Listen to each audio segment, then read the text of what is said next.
Ready? Okay. Let's open in a word of prayer. Give me a second here.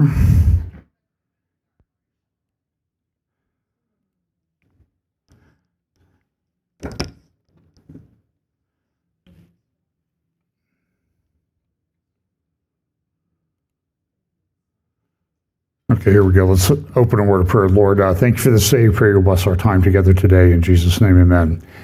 Well, today I'm going to spend a little time talking about a thing called the Doha Forum that took place. So that's the reason for the title. When you have the gas, you can gaslight everyone.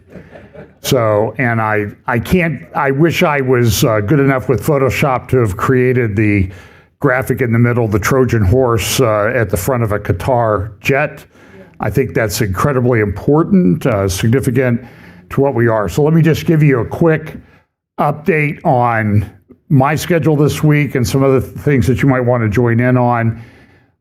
Tuesday morning at 10 a.m. Eastern Time, I'll be live on Stand Up for the Truth, Q90 FM in Green Bay, Wisconsin. I think I think they might be putting those up on YouTube now. I'm not sure, but I'll put links on my social media so you can get to that, because there's some things I'm going to talk about in that I'm not going to talk about today, just because there's a lot going on and I could go for a while. Wednesday night at 7 p.m. Eastern, live stream, Technology, Prophecy Roundtable on technology, technocracy, transhumanism, Patrick Wood, Scott Townsend, Britt Gillette, Pete Garcia, and myself. I think I got all of us. And so we'll be talking. And by the way, if you want to go to fbchapel.com, there's a place to click on emails, send an email to me. There should be a link for an email for me. And you want to send questions, or you can send them to me on Facebook Messenger or X or whatever, and we'll try to get to some of those. I can't guarantee you that we will get to a lot of them because there's a lot going on in that area. I'll briefly touch on that today. And then Thursday at, I think it's 3 p.m. Eastern, I'll be doing Kurt Reed. So if you just look up Kurt Reed's YouTube channel, it'll be live streamed on there. For probably an hour and a half. So we'll try to cover some of the things we didn't cover today. A lot of things going on, but I do want to keep this to a reasonable length. Again, we talk a lot about the different things that are going on in Bible prophecy. I've kind of developed some of these graphics to show things that are happening. And it's crazy. I'm throwing this one in. This is to my friends who think that Macron is the Antichrist. My view is somewhat different. This is more my view of Macron, because I find him incredibly weak. And we're entering in this period of time where it's very difficult to keep track of everything that's going on from a prophetic and news standpoint. The Middle East is literally, I think it's on fire. There's a lot going on, a lot of pressures, particularly being put on Israel, even by the United States, which I do not like. I don't think it's correct. I think it's ignoring the real problem, and I'll touch on that a little bit today. But let's look at Psalm chapter 2. We'll just read a few verses of that as we get started today. Psalm chapter 2. And by the way, I know some people do not like this. I've been using the Legacy Standard Bible. It's an update of the New American Standard from 1995. I think it's a pretty good translation. But if you want to read in the King James and that type of thing, I don't. That's your choice. But I do open parallel translations, so I'm sure that I'm picking up all the little different nuances from one translation to another. So Bible Gateway, by the way, if you want to look at parallel translations, it's a very easy thing to add. I don't know, 4, 5, 6, 7 parallel translations, so you can see how over time the way people have translated the Bible have changed. And what's inconsistent and where there might be problems. I don't use things like the NIV I don't like the NIV. I think it's a problematic translation. But that's a whole nother talk. So here we are, Psalm chapter 2. Why do the nations rage and the people meditate on a vain thing? And the peoples meditate on a vain thing. The kings of the earth take their stand, and the rulers take counsel together against Yahweh and against his anointed, saying, let us tear their fetters apart and cast away their cords from us. He who sits in the heavens laughs, the Lord mocks them. Then he speaks to them in his anger and terrifies them in his fury, saying, but as for me, I have installed my king upon Zion, my holy mountain. I will surely tell of the decree of Yahweh. He said to me, you are my son, today I have begotten you. Ask of me, and I will surely give the nations as your inheritance, and the ends of the earth as your possession. You shall break them with a rod of iron, you shall shatter them like a potter's vessel. So now, O king, show insight, take warning, O judges of the earth. Serve Yahweh with fear and rejoice with trembling. Kiss the Son, lest he become angry and you perish in the way. For his wrath may soon be kindled. How blessed are all who take refuge in him. That's a great passage. We could spend a lot of time unpacking. So again, one of the things that we look at is we live at this period of time. Daniel was told, Daniel, go seal up the book until the time of the end. And at the time of the end, the wise you're going to go back and forth through the book. The wise will understand and instruct many. So we want to be people who understand. It says the wicked in another passage, similar passage in Daniel 11, the wicked will never understand, and the wise will understand and instruct many. So we want to be, as we say, we want to be one of the wise guys. So I think this one will be a little bit more truncated than normal, but there is an incredible amount going on. But I'm going to save some of it for the other things that I'm doing this week.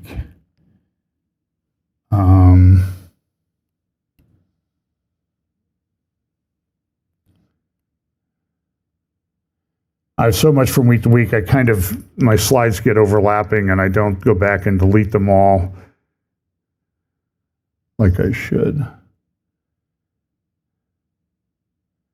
Okay, here we go. So I'm going to raise this. So there was just a big meeting, COP30 in Belém, Brazil. And again, the globalists got together, and it was a little bit interesting this time, though, because they didn't really come out really strongly against petroleum-based fuels. I don't like the term fossil fuels because I think that's not exactly how those were formed. And I think that term was used to kind of make people think that we're running out of things. I'm not sure. I think we're exceeding the capacity of the earth to let us extract things, but I think there's processes in the earth that recreate these things over time. And so there's a guy in England, his name is King Charles III, and he came out back about 2020. If you remember, he went to a big meeting and he said, somebody with trillions at his disposal, and everybody's been speculating about what did he mean by that since. But subsequent to that, Charles came out with a organization. It's called the Sustainable Human Development or something like that. It's tied into the Sustainable Development Goals of the UN and climate change and all these things. And it's a control grid. It's a thing to develop a control grid to control what people have access to. So he came up with this publication, and it was called Terra Carta. And it was interesting the way he sort of built on the great British document that you can see at the British Library, one of the original copies that's still in existence, the Magna Carta. They had things about human rights. It was really sort of a very important document in the development of human freedom in the world. And so Charles decided, well, I'm going to build on that. So you see the crown there. terra carta, and it says for the harmony of nature, people, and planet. So he really, now a lot of people think that King Charles is going to be the Antichrist. So you can go watch all the videos about that if you want. I'm not sure I agree with them. I'm just throwing it out there. Everybody's got a lot of different views on eschatology.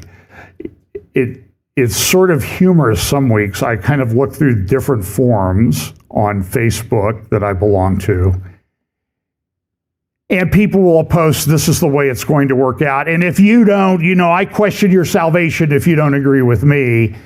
And it's really kind of arrogant to the way that it comes about. And then somebody will post something that's very different from that guy, and they'll say the same thing. And now you've got a big argument about it. And traveling around and talking to people who speak on this all the time there's a lot of disagreement. That's why Daniel 12 says, at the time of the end, the wise will understand. So we're going to, as we get closer and closer to these things unfolding, then we'll see that. And that's why I came up with that little grid that I have. Things are going to accelerate very quickly. All the things we read about in Bible prophecy are going to be happening very quickly.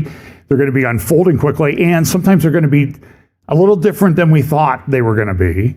Then there's convergence. They're all going to be happening at the same time. And as they happen at the same time, it's almost like a vortex of a tornado. Things are a little bit, it's kind of disruptive. It's not peaceful in the middle of a vortex of a tornado. It's, we've had them around here, and it messes things up, and that's sort of the way the world is going to be until Jesus returns. And then logistics, I think, is important, because as I look at things, I have these discussions with people on email, and so some of them hold the view that Babylon will be rebuilt in Iraq. That's fine. That very well could be. But if it is, and it's going to be that great city that rules over the kings of the earth, or whatever the passage says in Revelation, then a historical archaeological site 50, 60 miles south of Baghdad and 350 miles from the Persian Gulf doesn't seem to fit yet. There's got to be things done. And so they are building things over there. They're building a port. They're building some hotels. They're building some apartments. But Iraq is very unstable politically. So we'll see what happens. Maybe that's the case. But there's a logistics thing. If it's going to be this great city, then the way I phrase it is this: Rome wasn't built in a day, and neither will end-time Babylon. It's going to take a while. You look at Dubai. Dubai's taken 40 years to build what you see in Dubai. So Charles, he had this thing for the earth. I'm going to do this for the earth, for the planet. But Charles has a bigger view of himself than a lot of people, so he then came out with Astra Carta, which means, it says to care for the infinite wonders of the universe. So he kind of, a megalomaniac or megalomania, maniacal, whatever you want to call him, that's kind of an interesting shift that he made. So he went to Davos in 2020. This is a screenshot of his talk, the beginning of his talk at the World Economic Forum. And the interesting thing is just the visuals that they use. I don't know why, and I'm not sure what they mean. So this is a high resolution graphic of, it looks like a crown on his head. And it's interesting, the circular part at the bottom, that's the same thing that they use for the UN Sustainable Development Goals. And it looks like a crown. And I never really noticed this before until I was looking at it again the other day. I saw somebody post about King Charles. And if you look at the strands that are coming out of the crown up there, there's 6 on the left, 6 in the middle, and 6 on the right. Now, why did they choose that? And sometimes I wonder if these guys, they know what we end-time Bible prophecy people think, so they're just trolling us to get us all upset and come up with these theories. And to be honest with you, I don't know. But so watch this guy, watch the climate change people. As I said, I'm doing a roundtable on technocracy and technology and AI and transhumanism. I will just say there's so much going on in that space. I think it's safe to say that we're in the midst of an AI bubble.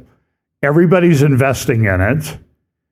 And a lot of people are making allegations that there's a lot of fraud involved in what's going on. And my point is there may be fraud involved. I'm not saying that there's not.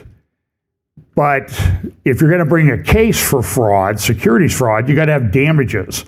And so if you bought the stock at 20 and it's now at 400 a share, it's kind of hard to say, well, I have damages from being defrauded into buying that stock. Now, if the stock goes to zero, whole different equation.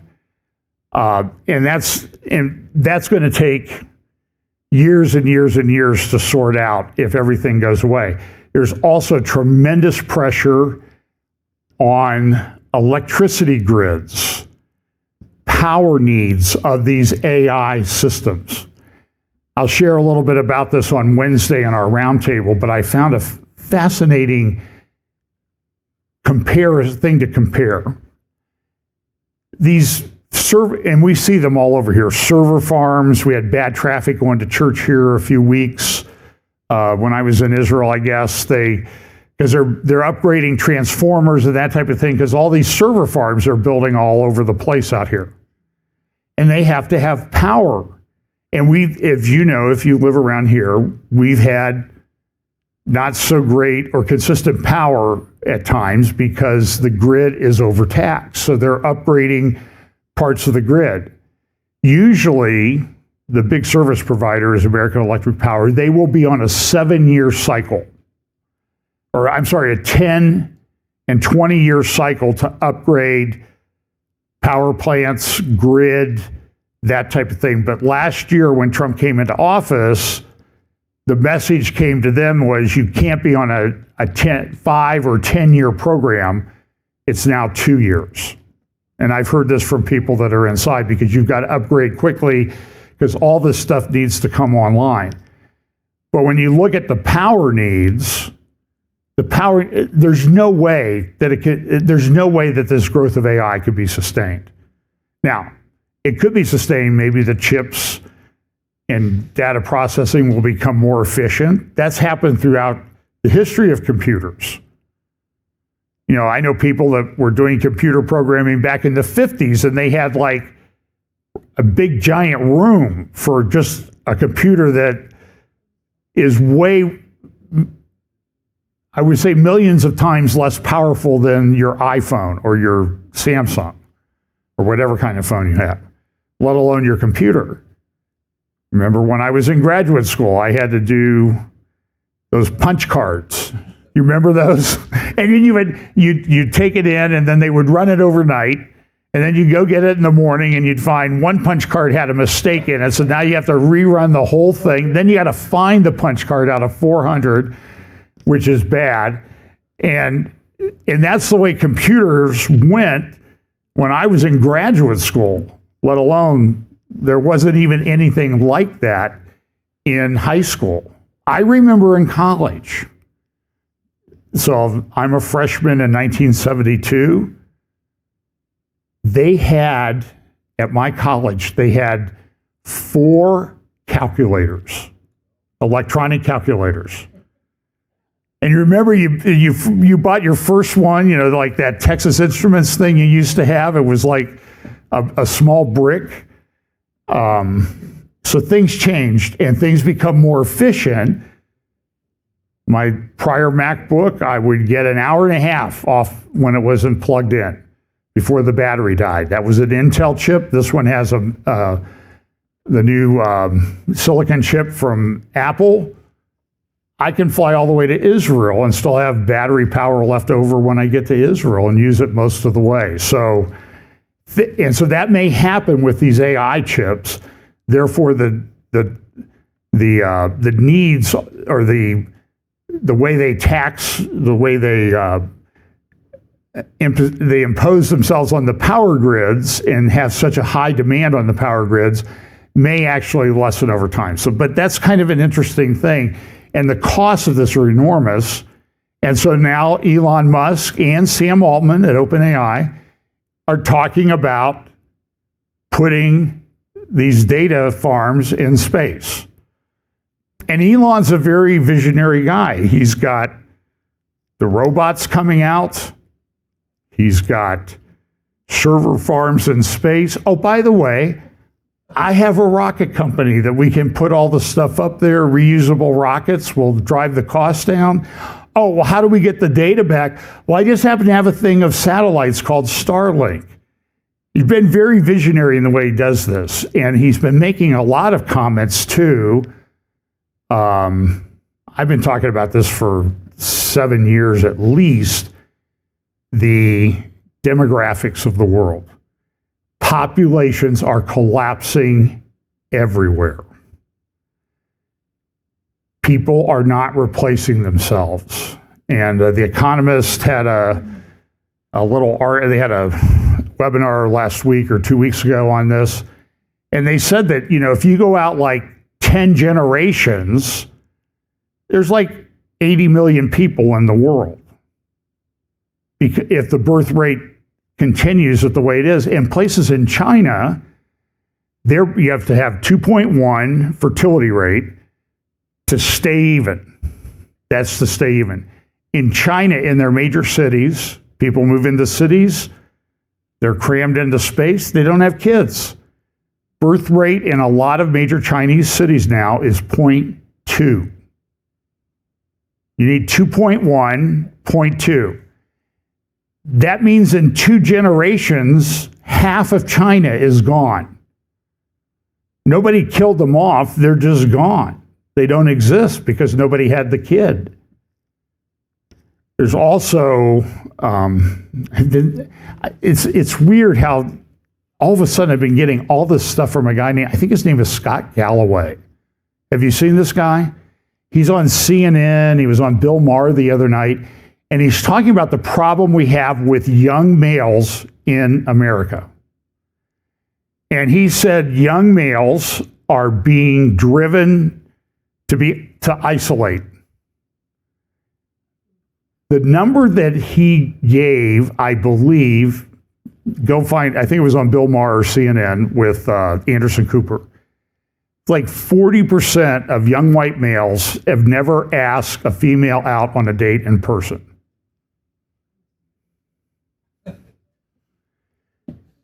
So, and then he said, even if they go online,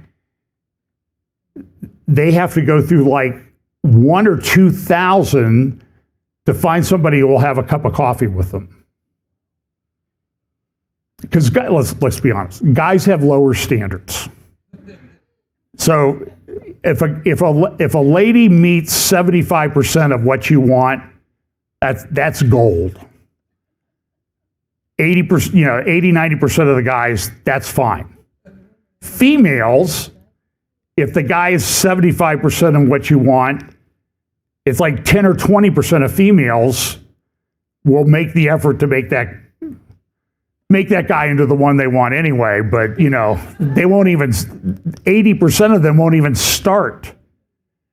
Well, if males and females are not getting together, kind of hard to have babies. And it affects the population. And this is happening all over the world in every culture, everywhere. Now, I don't know what it means as we analyze things in Bible prophecy, but it's a big problem. Iran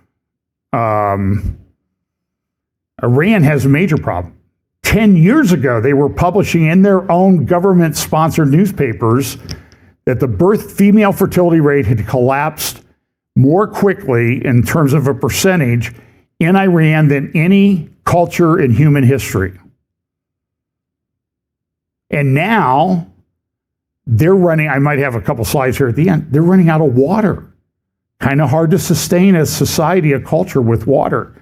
And the taps may go dry in Tehran, a city of 10 million. That's the size of New York City. What does that mean? Because we know Persia is involved in Bible prophecy, so that's kind of interesting. So let's look at Israel and the Middle East. I want to look at the Doha Forum because I think it's great when these globalists and anti-Semitic, Jew-hating people get together and sort of let us know what they're thinking. And the Doha Forum was well, you'll see a little bit. It was a rogues gallery of people who don't tell the truth. By the way, there's some people who weren't at Doha, pretty much no Saudis. Why? Well, there's a Saudi prince a few years ago who said, well, we don't do anything with the Qataris because we just don't like them. We don't trust them. And the feeling must be mutual, so there were no Saudis. There might have been one Saudi minister that came. And there was nobody from Israel. Although you'll see most of the topics, a lot of time we're talking about Israel. So Israel, this is a great article at Alma Research, israel-alma.org. I would recommend that you follow their work. Zurit Zahavi is the founder of this. Israel and the Middle East, from a policy of containment to a preemptive policy. After October 7th, Israel changed. Before October 7th of 2023, Israel was in a containment mode. We think we can control these people. Now, there's going to be inquiries and that type of thing about who's responsible. But at a minimum, what you can say is that money was allowed to flow from Qatar to Hamas in Gaza because they thought, well, if they build something nice, then they'll be better people. I saw an interview with Haviv Rediger. Can't remember, he's got a post, Ask Haviv Anything, I think is the title of it. And he's kind of a centrist, but he had Dan Schultan on, who's a professor. And Dan Schultan is really kind of refreshing in terms of people in the media in that he really tells you what he thinks. And he just says there's no hope for them to change. Hamas is not going to change. He goes, the Arabs aren't going to change. They have problems everywhere you go. And we think that, and this is the problem that I have with the way Trump is approaching this. And I know people say, well, he's thinking 5D chess. Okay, fine. Explain that to me. You explain it to me, because what he's doing makes no sense to me. I'm just telling you. He said, we're going to build this big, beautiful Gaza, and everybody's going to be happy, and they're not going to fight anymore, and they're going to live side by side in peace and security. That hasn't worked. For 100 years, they've been having this problem. Hasn't worked. By the way, in Jordan, I'm not a fan of King Abdullah II.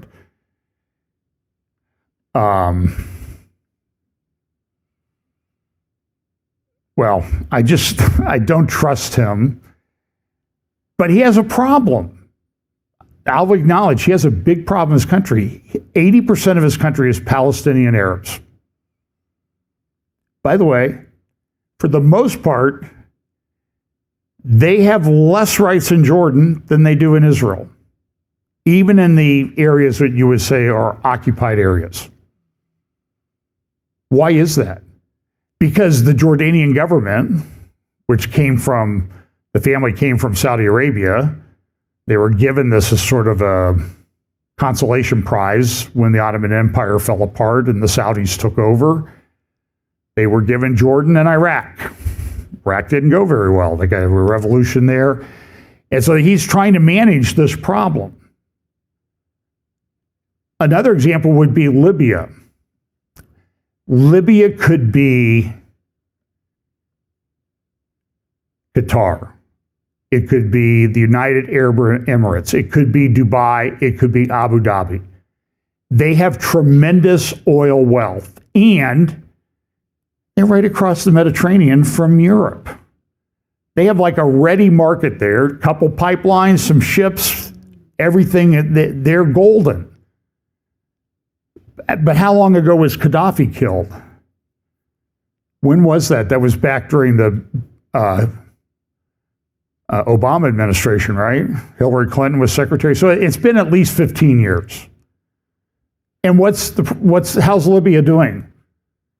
It's a complete mess. Sudan, which isn't even on this map, I actually think Ezekiel 38 says Libya and Sudan areas are going to be coming against Israel too.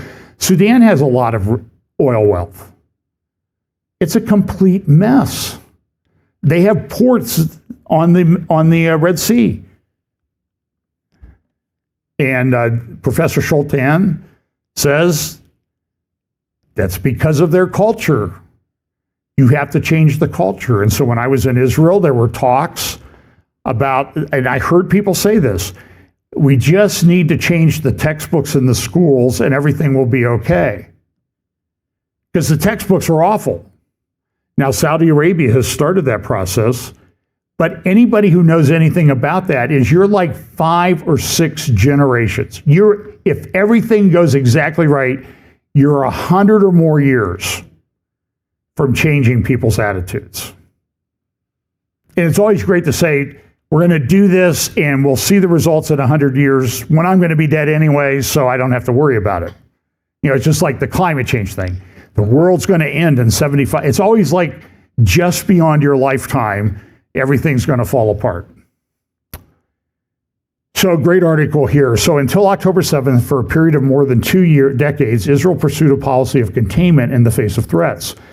The guiding principle was tranquility at all cost. Israel responded to attacks, but did not act proactively to thwart threats. Following October 7th, there was a shift in Israel's strategic perception and a move from a policy of containment to a proactive preemptive policy, neutralizing threats at an early stage in order to prevent the enemy's buildup and an escalation of the security situation. And so Israel did that. You haven't heard much about the Houthis lately, have you? Israel bombed them to smithereens. Now, they're probably reconstituting themselves. They're probably reloading. But right now, haven't really seen that much from the Houthis. I think there was a drone or missile they sent in, just before we landed in Israel back in early October. I don't think there's been anything since. On October 7th, 2023, Gaza unleashed 6,500 rockets on southern Israel. And it was a cover for them coming across the border. It was a very well thought out operation. I think they knew they were eventually not going to succeed, but it was the psychological thing that they were going after, and they accomplished a lot with it. And it's still a problem 2 years later. It's not solved. There's no peace agreement. I don't care what people in Washington say. There's no peace agreement. There's no ceasefire. And it was the subject of a lot of talks. In Lebanon, Israel went in and took out a lot of the Hezbollah capabilities. It was an amazing operation. In fact, I think there's an article in today's Jerusalem Post. We will not understand for a number of years the miracles that took place in the last 2 years in the way Israel's being defended. It's amazing. I mean, I was interviewing security experts shortly after October 7th, and they were expecting a really intense 6 weeks where 20, 30,000 Israeli civilians would be dead in the north. That didn't happen. The numbers are much, much less. I mean, I think way under 100. Still too many, but compared to what everybody thought, it's amazing. Hezbollah was knocked back on its things. We had the pager operation a little over a year ago. We had Nasrallah himself was taken out. They decapitated the They decapitated the Hezbollah leadership. About 1 year ago, they entered into a ceasefire agreement. Since the ceasefire agreement, I think Israel's taken out 370 Hezbollah people. After the ceasefire. And they took out the head of their army operations, but they still have a formidable force. They have 40, 50,000 people, and they're rearming. In fact, the problem right now is Hezbollah is rearming, resupplying itself at a faster rate than Israel's destroying stuff. So at some point, that gap's got to be closed. And so there's a lot of talk now, is Israel going to go in? And so there's articles. This is Israel Hayom about a month ago, November 10th or 11th. And the article is Hezbollah rally in southern Lebanon. And they talked about the fact, and the experts were saying at this time, and then there was an article the next day in Israel Hayom. And they're saying, listen, are we going to go back to the containment thing that we did before October 7th, which we now know didn't work, but now there's a lot of pressure in Israel that, well, we'll just go back to the containment thing. We can manage this problem. But then Iran keeps putting up these videos, and maybe they're fake, but Iran is talking about, we're going to be able to launch 2,000 missiles at a time into Israel. That's a problem. Nobody has the ability to withstand an onslaught like that for very long. And then you add on top of that drones, and they're manufacturing drones, they're manufacturing missiles as fast as they can. And there's even been some resupply, and they've intercepted missile shipments coming through Syria. Well, how many got through? And now in the area known as the West Bank, Judea and Samaria, there's all kinds of weapons getting in from Jordan by drones. Bring rifle pieces in, and they reassemble them there in Judea and Samaria. And it's a problem. So when you go to places like Efrat and Hebron, all the Jewish people that live there are carrying guns or automatic weapons. It's like part of their, it's like we all take our briefcase or our backpack. They have an automatic weapon that they take with them, and they do it because people shoot at them, and it's a problem. So Hezbollah, this is from the Financial Times, Hezbollah is still reeling. Alma has a great post up here. This was on X this morning. The Lebanese theater continues. They locate rockets that were damaged. And what they did was they have I think I forgot to put it in. There's actually a video in this tweet. So in the show notes, there are links to a lot of tweets, a lot of articles that I'll never get to. So if I have to suffer through all of it now, I'm sharing the pain with you. There is a link to this tweet in the notes, and there's a video. And the video shows a truck going along the Lebanon border. This is just taken this week, with rockets sticking out the back end of the truck. It's a UNIFIL truck. The UN that's supposed to patrol the border, they've got the rockets in their back end. And when I was up at the border about a month ago, yesterday, or a couple days ago, there's UNIFIL trucks driving along the border right there in front of you. Now it looks like they're always compromised, so you really can't trust them.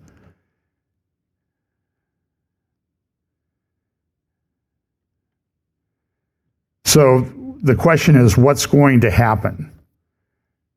Lebanon is saying we'd like to normalize things with Israel, but we don't really trust them. We don't trust Israel because they've been attacking us.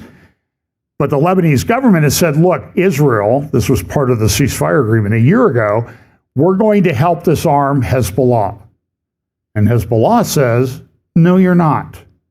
And Hezbollah is like an organized crime operation. You remember, this has been, 5 years ago now? that giant explosion in the port of Beirut, I think it was 2020 or 2019, it was one of the largest explosions ever in human history from man-made materials. It was fertilizer that blew up, like what happened at Oklahoma City at the federal building there. Was that 30 years ago, probably? And there were people, by the way, there's a lot of good intel and investigation that concluded that fertilizer was there. It was going to be used by Hezbollah. Well, duh. That's where I would have sort of started, and then I would have maybe tried to exclude other things as a possibility. There were a number of people who've been identified as witnesses to that. They're all dead. They've been assassinated. Have you been following this? The people who could testify about that are dead.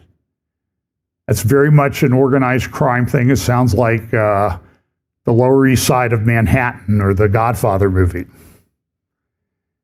So what's going to happen is this Lebanon thing could heat up and explode into a big operation very quickly. Some people in Israel say, we're tired of messing around with this. There's a natural barrier called the Litani River. We'll just completely level everything to the Litani River. And what do you think the world's reaction is going to be to that?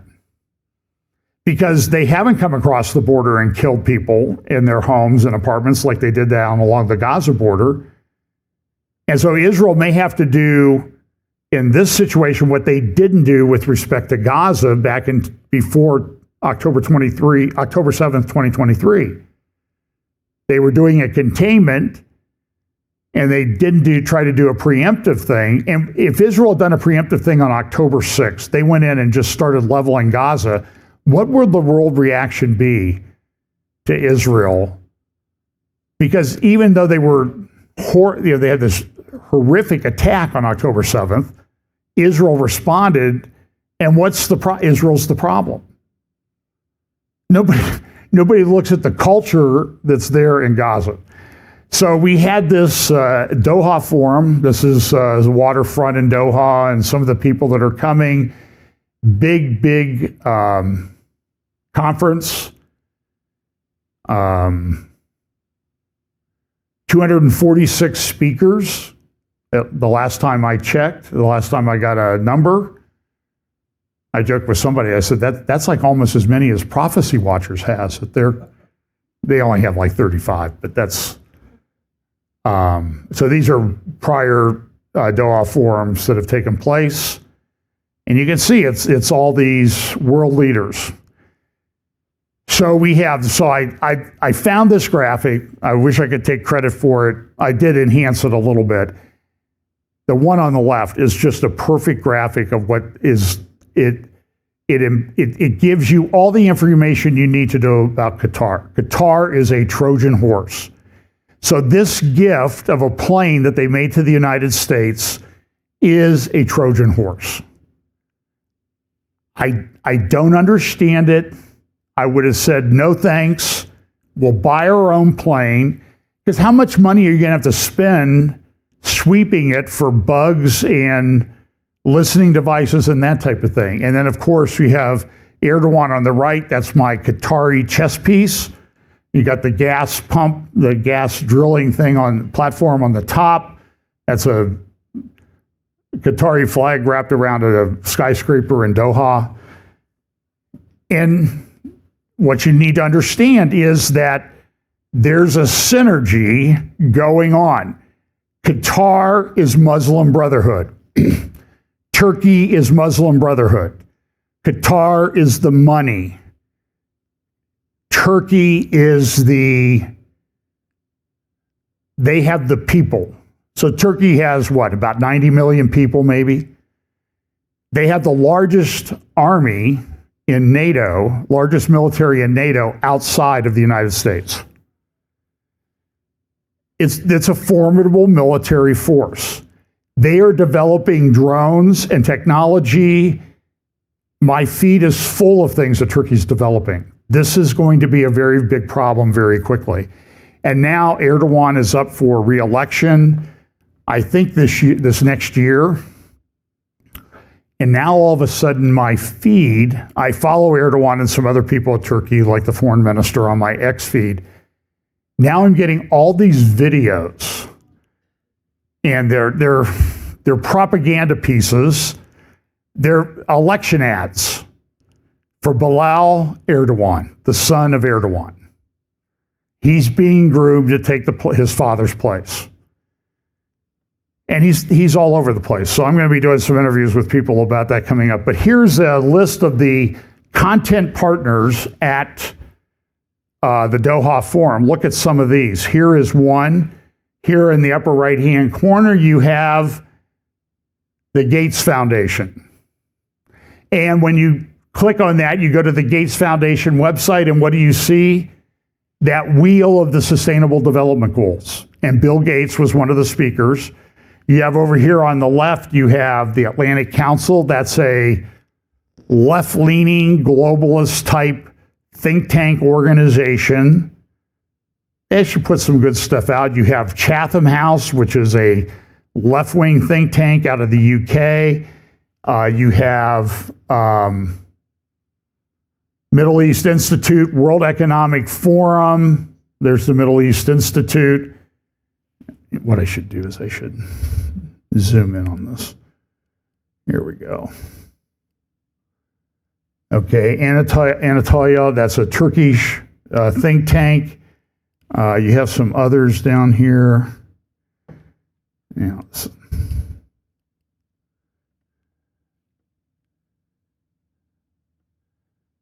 This is the Astana, I think. Oh, the Qatar Fund. You had the Astana Forum up here. That's from Kazakhstan. So this is all Muslim globalist organizations that are partnering together to put on this forum. Another one that you have here is the Quincy Institute. I think I have something about that in a little bit. Quincy Institute up here. And the Quincy Institute is an American organization. It's funded by the Koch brothers, the oil family, the oil-rich family. And it's very much America First type anti-Israel people. Like somebody that would sort of fit within their thing would be sort of a guy, a libertarian like Pat Buchanan. Or a guy named Kurt Mills. He's on War Room all the time. He's just a snarky little guy, hates Israel. But he's very much in the Pat Buchanan mode. I don't have the clip teed up. Pat Buchanan was a Jew hater. Diana West has a great article at her Substack. Look it up. Talks about how Pat Buchanan was a tool of the Russians to go against Israel. Russia was always against Israel. Russia was always pro-Palestinian. It is beyond my comprehension why I see all these people on the right about what a great Christian man Vladimir Putin is. By the way, do you know back in February they attacked the containment building around the Chernobyl nuclear reactor, set it on fire, and now it's saying that it's not containing the radiation.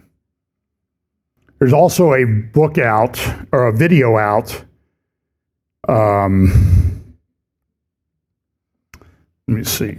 I have the title of it somewhere. There's a link in the show notes to this. You should go watch it. This is something that I've been talking about for quite some time.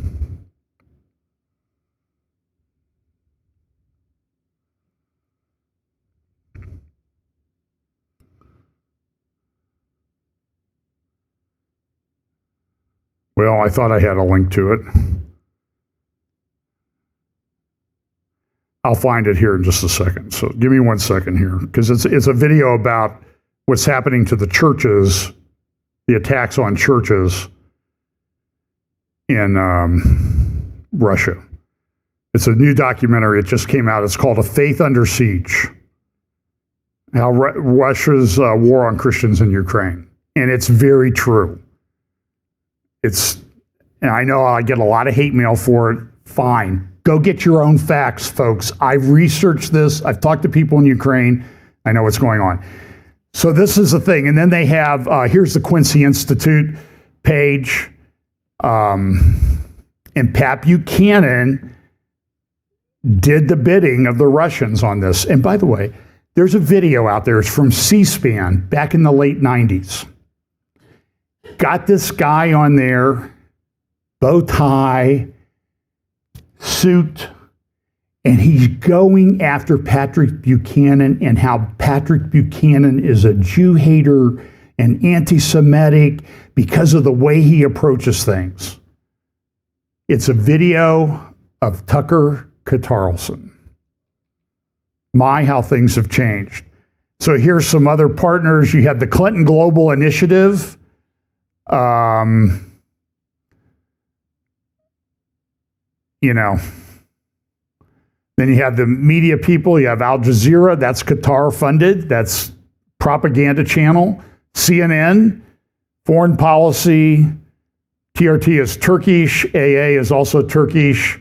And Euronews. And they're all part of this. And then there's the speakers. Here's an interesting page. You have, of course, you have Bill Gates.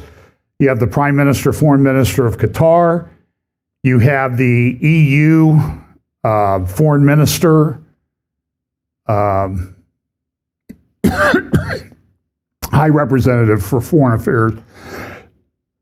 By the way, some of the people in the prior administration of that office in the EU, they had their offices raided this week because of corruption investigations that are going on. Maybe something will come of that. You have Donald Trump Jr. You have Al-Shara. And there's a very interesting picture in the Qatari, the Peninsula, I think is the name of their newspaper, their English language newspaper. And there's a picture there, Donald Trump Jr. sitting there with his girlfriend. His ex-wife, by the way, is now engaged to Tiger Woods, I believe. So, for what it's worth. And guess there's an empty seat, and then there's another chair filled by Hillary Clinton. Boom, right there. She spoke today. All this stuff is on YouTube at the Doha Forum if you want to torture yourself. Al-Shara is there. And then this is Fidan in the lower right-hand corner. He's the foreign minister of Turkey. You have other people involved in the Syrian government. You have Zarif, the former foreign minister of Iran. You have Christiane Amanpour, the CNN international correspondent. She's Lebanese, by the way. I don't know if you knew that. And I saw an interview with her this week, and she said, I'm foreign, and I'm coming to the United States. I'm more afraid to come to the United States now than I would be to go to North Korea. Fair and unbiased, right? And then there's Tucker Carlson. And also Omid Malik, who is one of the partners, founding partner, manager of a thing called the 1789 group or whatever. The other main partner in it is Donald Trump Jr. 1789, what did they choose 1789?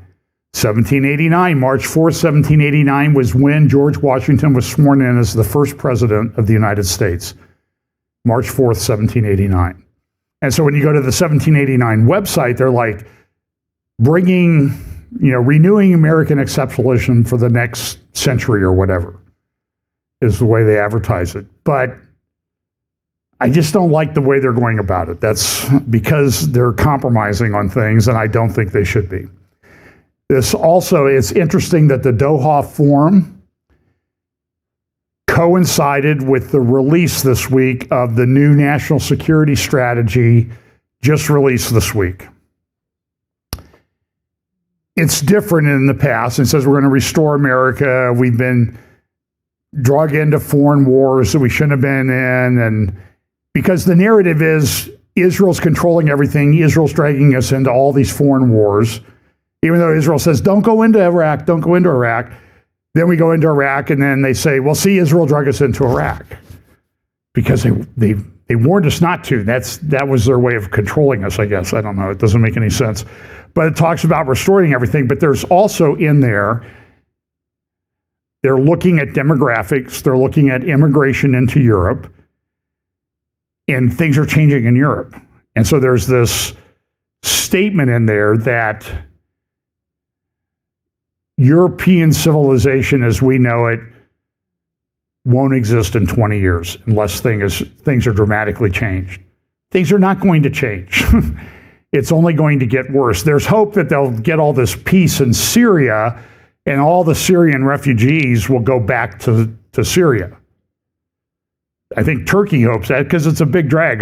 Jordan hopes that too, but there's millions in Europe. Do you think they're going back? I mean, really? I don't think they're going back. So the European foreign minister that I mentioned, High Representative for Foreign Affairs, she's there and she's talking. So this guy says this. So the foreign minister was asked about the new U.S. security strategy, which defines as one of its key priorities cultivating resistance to Europe's current trajectory within European nations. In other words, we want to be more populist. We don't want this left-wing nonsense that they've had. It says, which effectively means, as the host points out, the U.S. is defining her specifically as the enemy, and the strategy being to cultivate resistance in Europe against her and her fellow EU leaders. And so how do you think she responded to that? Well, listen to what she had to say. So you ask her, how do you respond to this? It doesn't seem very flattering to you. And so this is a very good example of how elites think. What do you make of this? I mean, Europe's the enemy. You're the enemy.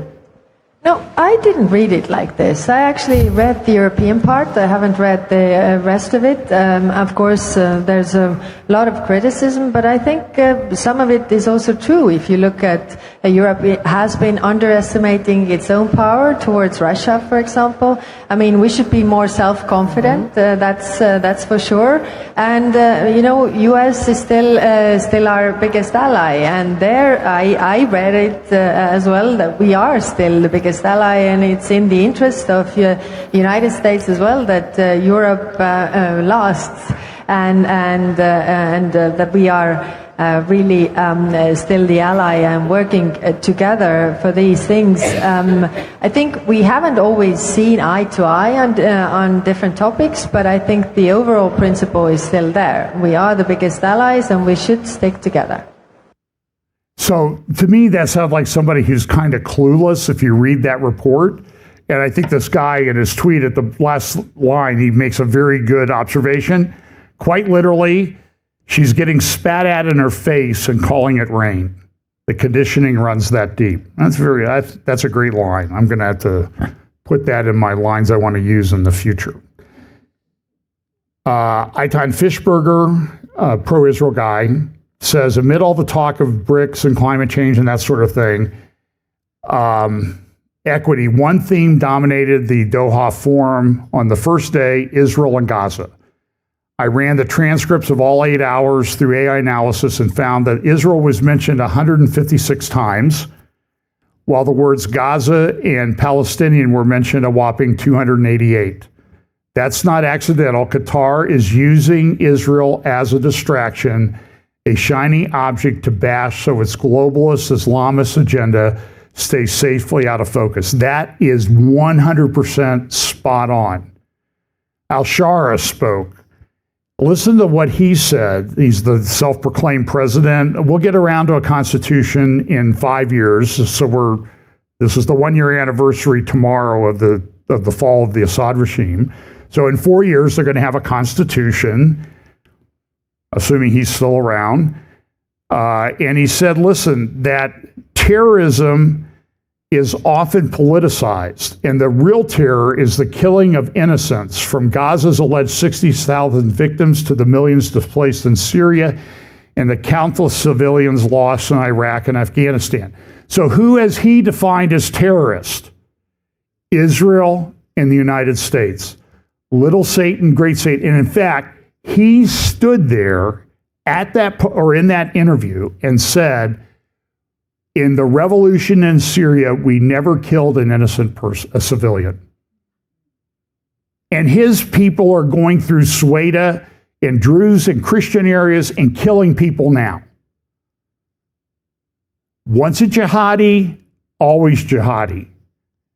The only thing that would save him would be converting to Jesus Christ. But so until that happens, that's insane. So one of the articles said this, speaking to CNN's Christian Amanpour on Saturday during the newsmaker interview at the Doha Forum, al-Shara said Israeli leaders often export crises to other countries as they increasingly invoke security pretexts to expand military action.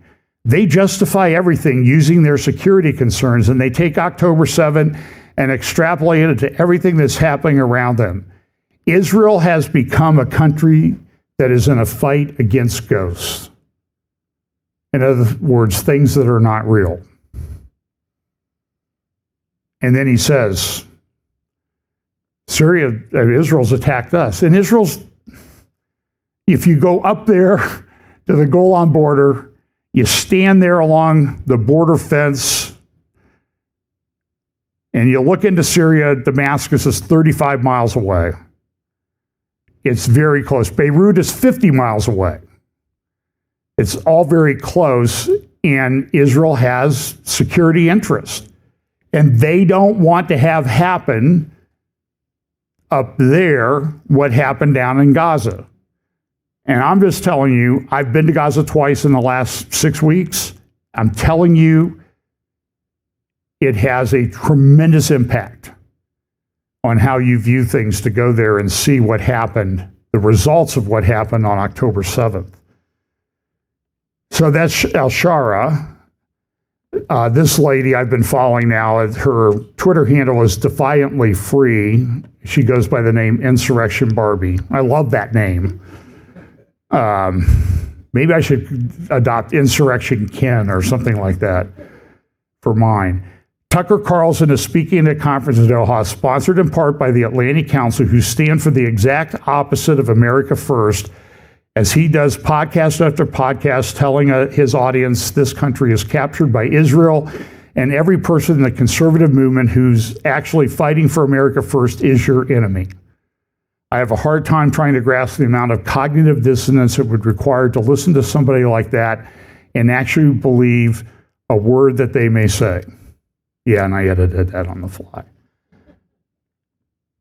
And then he also notes, Eitan Fischberger, who I quoted earlier, in a fitting twist, the CEO of the Tucker Carlson network, Neil Patel, is sitting right next to Nika Soon-Shiong, the publisher of Dropsite News. By the way, you got to be very careful where you get your news from. So I see Dropsite. They actually have some good clips and everything, but Dropsite News is funded by the Soros organization. So what do you think their orientation is?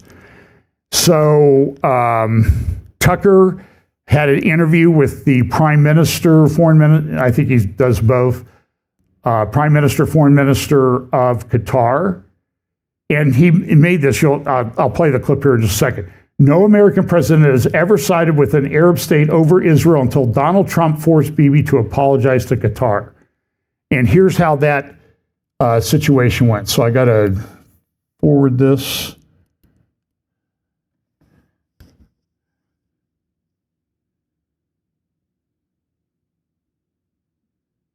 This will be a couple minutes. You have to, if I had to watch it, you have to endure at least a little bit. Excellency. Yeah.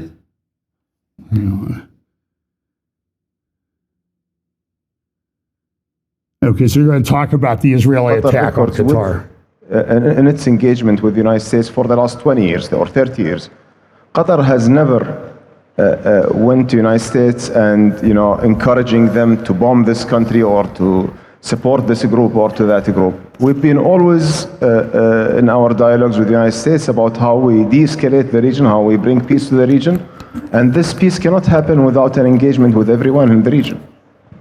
Well, I'm confused then. If you hosted Hamas here, and sent money to Gaza, both of those things at the request of the US government and the Israeli government, successive Israeli governments, why did Israel bomb your country? Well, it's, I don't know if there is, I don't know if any of the actions that's been, or many of the actions that's been taken, been justified or rationalized or even were ethical actions. But in principle, even you have a mediator, the concept of mediation is like a safe place for the conflicted parties to achieve a deal, to end wars and to end conflicts. And to have the mediator being bombed by one of the parties of the conflict, this has been unprecedented. And I have said that many times, that this is, it's not only an unethical move, it's just, throwing everything against the wall, throwing the international law, throwing the respect of the sovereignty of any other country. Besides, ethically, it's not really acceptable, or no one can swallow it. No, and the aftermath was also... So now, if this was Ted Cruz saying something like that, Tucker would have said, well, did you know what Hamas was really like? I mean, they're the most evil people on the planet. You shouldn't have had them here anyway, even though Israel said it was okay. That's how Tucker would have acted. But it's kind of what you would call throwing softballs, right? Here we go. Unprecedented. So President Trump basically told the Israelis to apologize to you. He took your side. He took the side of an Arab country against Israel in this specific case. I don't think I've ever seen that before. I don't think it's ever happened before. What was your reaction to that? Well, of course, President Trump was very clear from the beginning since the attack. Actually, when he was informed about the attack, he assigned one of his advisors to reach out to us. And at the same time, he called His Highness after the attack, and he expressed his frustration, By the way, YouTube transcribes everything now. Like all the videos we've ever put up are transcribed, closed captioned. And it's a blessing and a curse because there are people who have trouble hearing and they say, well, it's great that you're closed captioning things. We didn't have anything to do with it. YouTube decided to do it. Why? Because they want to analyze everything that we say. They transcribe things and they're pretty accurate, except here. Did you hear what the Qatari Prime Minister said? The Zionist. Now, unless they've gone back and changed it, I checked the transcript. Zionist never appears in the transcript, even though he says it a number of times. That's kind of weird. It seems like somebody's not wanting you to understand how this guy really thinks. And so listen, did Israel do this? Yeah. Was Donald Trump upset? Yeah. And here's my view of it. I don't care if Trump was upset. The guys that were killed were terrorists. They weren't negotiating in good faith. They were never going to negotiate in good faith. And this guy's like, I don't know why they wanted to attack them. You fund them.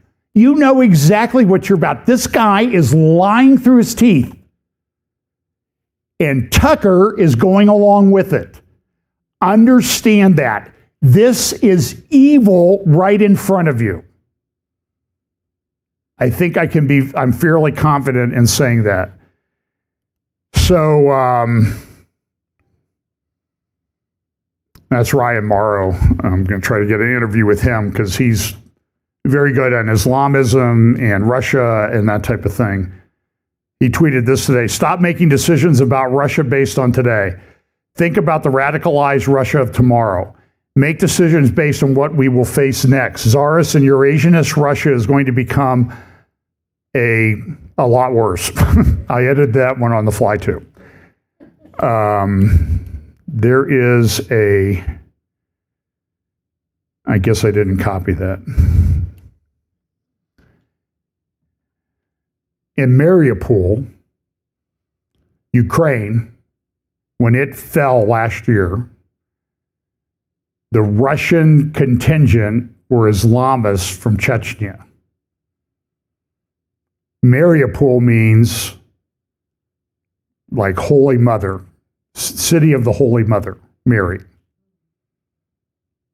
They were shouting Allah Akbar in that city, the Russian forces that went in and took it over. You need to understand, Russia has a huge Islamic problem.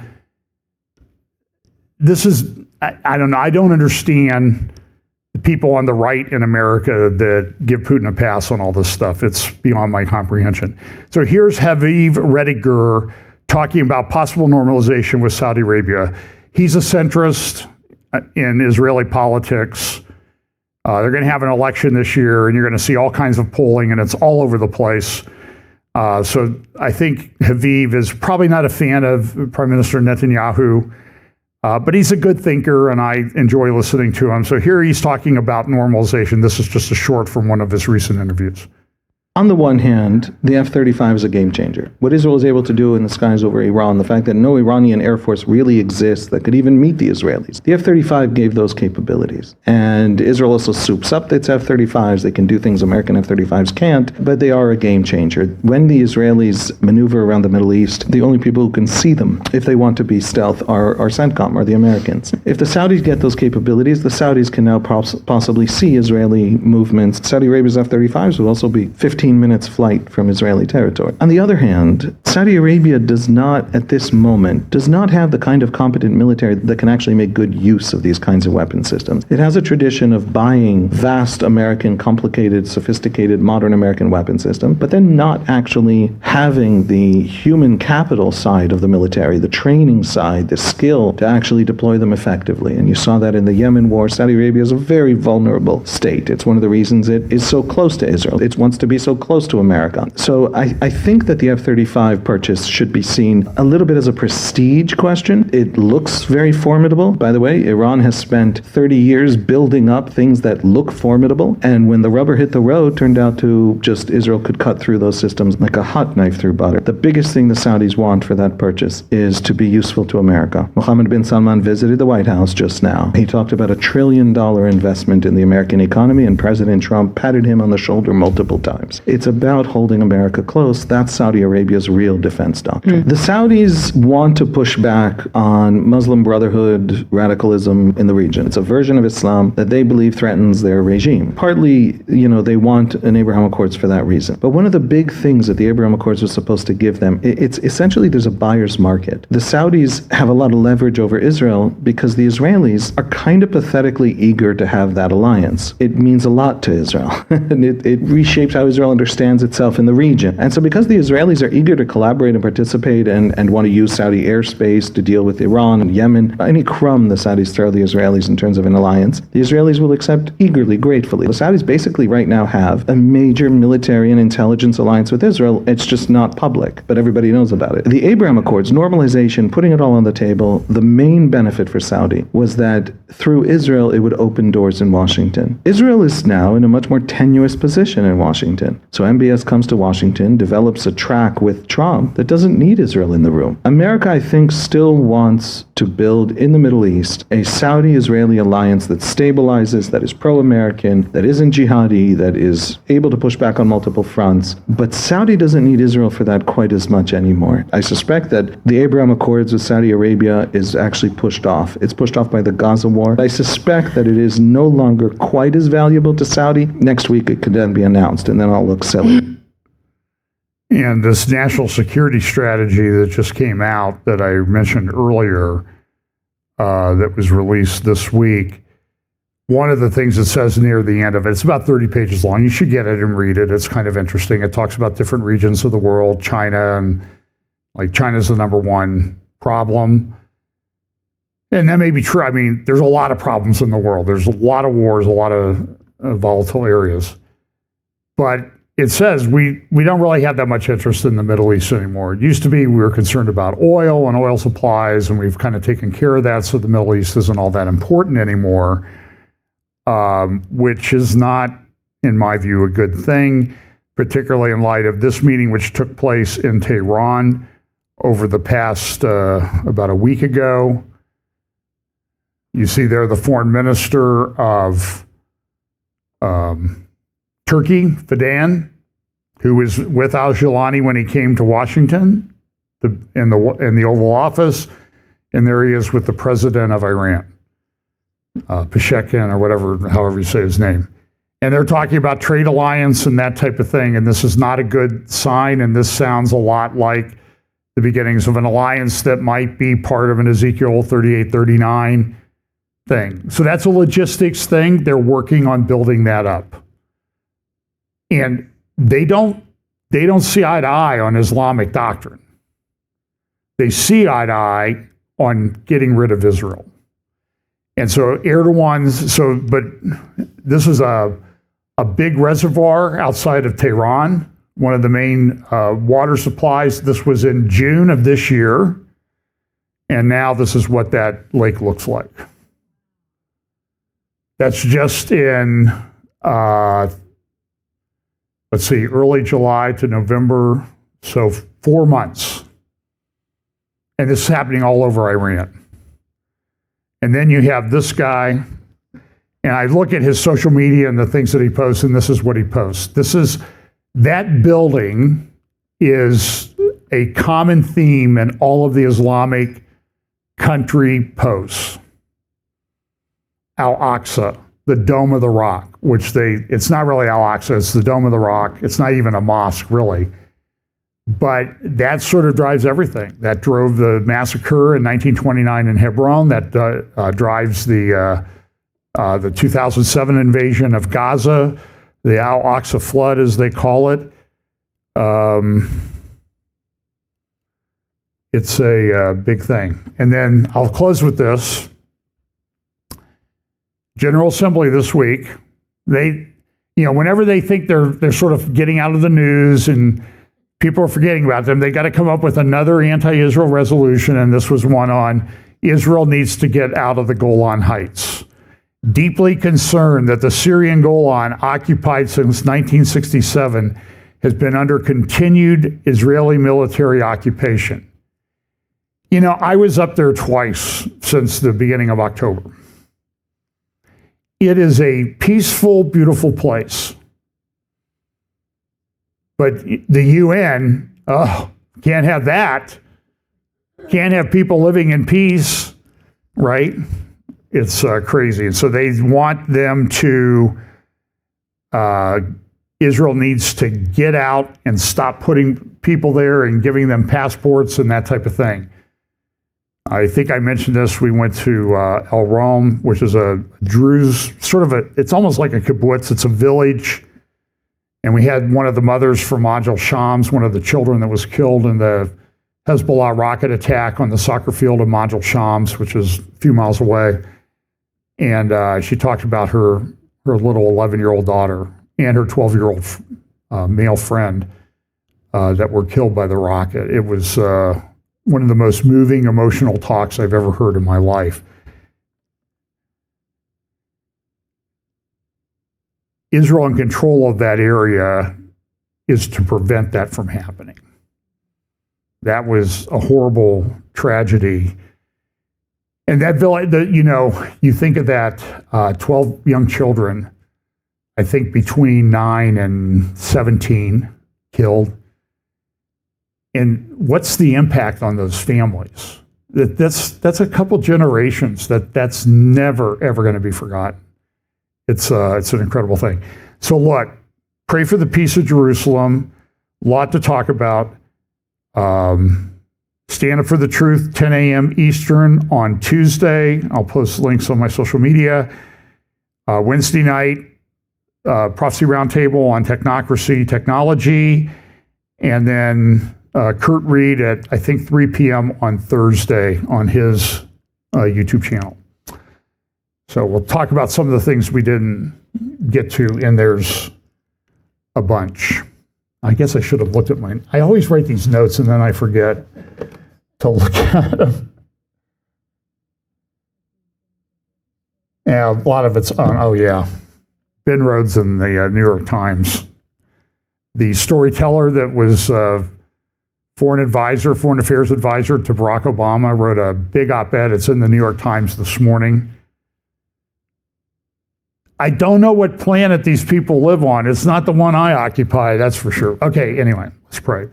Lord, thank you so much for your gifting us with the gift of Bible prophecy so we can make sense of the rather insane things that seem to be happening in the world. Pray, Lord, that we will always keep you and the gift of your Son, Jesus Christ, at the center of what we do.